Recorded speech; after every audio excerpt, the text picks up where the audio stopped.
কখনো white ball না দেওয়ার জন্য তিনি ব্যাট মুচিয়ে তেড়ে যাচ্ছেন আম্পায়ারের দিকে, আবার কখনো সেলফি তুলতে গিয়ে ঝামেলায় জড়িয়ে পড়ছেন ভক্তের সঙ্গে। আবার এই মানুষটাই বাংলাদেশের হয়ে খেলতে নেমে 40 বার ম্যান অব দ্য ম্যাচের শিরোপা পেয়েছেন। তাবড় তাবড় এক্সপার্টদের মতে তিনি সর্বকালের অন্যতম সেরা একজন অলরাউন্ডার। হ্যাঁ, ঠিকই ধরেছেন, আমরা আজ কথা বলছি বাংলাদেশ ক্রিকেটের পোস্টার বয় সাকিব আল হাসানকে নিয়ে।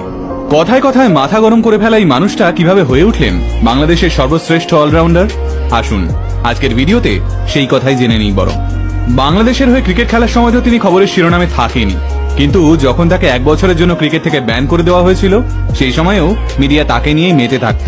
অথচ একসময় সাকিবের বাবা মাসরুর রেজা চাইতেন তার ছেলে একজন ফুটবলার হোক, কারণ তিনিও একসময় ফুটবল খেলতেন। স্কুলে বেশ মনোযোগী ছাত্র বলেই নাম ছিল সাকিবের। ক্লাসের সেরা ছাত্রদের মধ্যে এই নাম আসতো তার। অবশ্য পড়াশোনায় ভালো হলে কি হবে, সুযোগ পেলেই ক্লাসে ফাঁকি দিয়ে ক্রিকেট খেলতে চলে যেত সাকিব। পড়াশোনা ফাঁকি দিয়ে ক্রিকেট খেলার জন্য বাবার কাছে কম ধমক শুনতে হয়নি সাকিবকে, কিন্তু ধমকেও কোনো কাজ হচ্ছিল না। একদিন স্কুল ফাঁকি দিয়ে ক্রিকেট খেলতে যাওয়ার জন্য সাকিবের সাধের ব্যাট ভেঙে দেন তার বাবা। এই ঘটনাও তাকে ক্রিকেট থেকে দূরে সরিয়ে রাখতে পারেনি। বন্ধুদের ব্যাট নিয়ে দিব্যি খেলা শুরু করে দেন সাকিব আল হাসান। ছেলের জেদের কাছে হার স্বীকার করেন বাবা। এরপর বাংলাদেশ ক্রিকেট বোর্ডের ক্যাম্পে যোগ দেন সাকিব। প্রথমে তিনি ছিলেন পেস বোলার, কোচের পরামর্শে স্পিন বল বেছে নেন। আর ব্যাট তো তিনি দুর্দান্ত করতেনই। স্পিন বোলিং আর দুর্ধর্ষ ব্যাটিং, এই দুইয়ের কম্বিনেশনে তিনি একজন তুখোড় ক্রিকেটার হয়ে ওঠেন। খুব অল্প সময়েই বাংলাদেশ ক্রিকেট টিমে অন্তর্ভুক্তি হয় সাকিব আল হাসানের। মাত্র 22 বছরে বিশ্ব ক্রিকেটের ইতিহাসে 5ম কনিষ্ঠতম অধিনায়ক হন সাকিব। তাঁর নেতৃত্বে 2009-10 সালে দেশের বাইরে প্রথম টেস্ট সিরিজ জেতে বাংলাদেশ।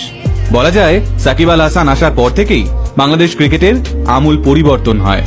2017 সালে বাংলাদেশে খেলতে আসে অস্ট্রেলিয়ার মতো তুখোড় টিম। ওই বছরেই প্রথমবারের মতো অস্ট্রেলিয়াকে টেস্টে হারায় Bangladesh. Man of the match হয়েছিলেন সেই সাকিবই। টেস্ট, ওয়ানডে এবং টি20 মিলিয়ে তিনি 14,000-এরও বেশি রান করেছেন। বাংলাদেশের জার্সি পরে খেলতে নেমে 674টি উইকেট তুলে নিয়েছেন।